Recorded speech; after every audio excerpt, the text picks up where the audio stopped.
किसी गांव में एक साधु रहता था। वह जब भी नाचता था तब बारिश होती थी। इसलिए गांव के लोगों को जब भी बारिश की जरूरत होती थी तब ये लोग साधु के पास चले जाते थे और उनसे अनुरोध करते थे कि वह नाचे।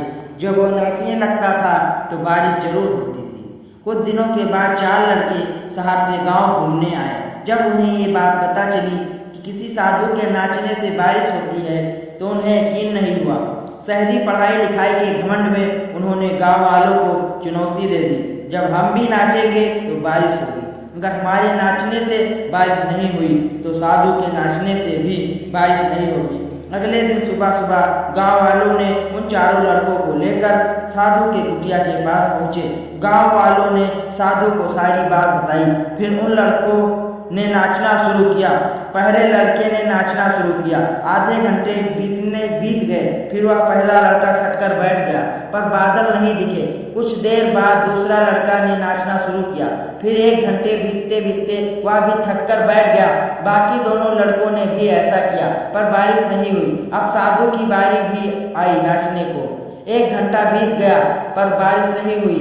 इसी तरह नाचते नाचते साधु को 2 घंटे बीत गए, फिर भी बारिश नहीं हुई। लेकिन साधु बिना रुके नाचता रहा। 4 घंटे बीत गए, पर बारिश की झलक नहीं दिखी। लेकिन साधु रुकने का नाम ही नहीं ले रहा था।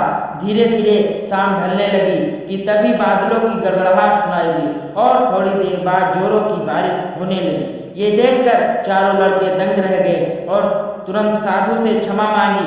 फिर 4 लड़कों ने साधु से पूछा, भला ऐसा क्यों? हमारे नाचने से बारिश नहीं हुई और आपके नाचने से बारिश होने लगी। साधु ने उत्तर दिया, जब मैं नाचता हूँ तो 2 बातों को याद रखता हूँ। पहली बात तो मैं यह सोचता हूँ कि अगर मैं नाचूंगा तो बारिश को होना ही पड़ेगा, और दूसरी बात यह कि मैं जब तक नाचूंगा जब तक बारिश नहीं हो जाएगी।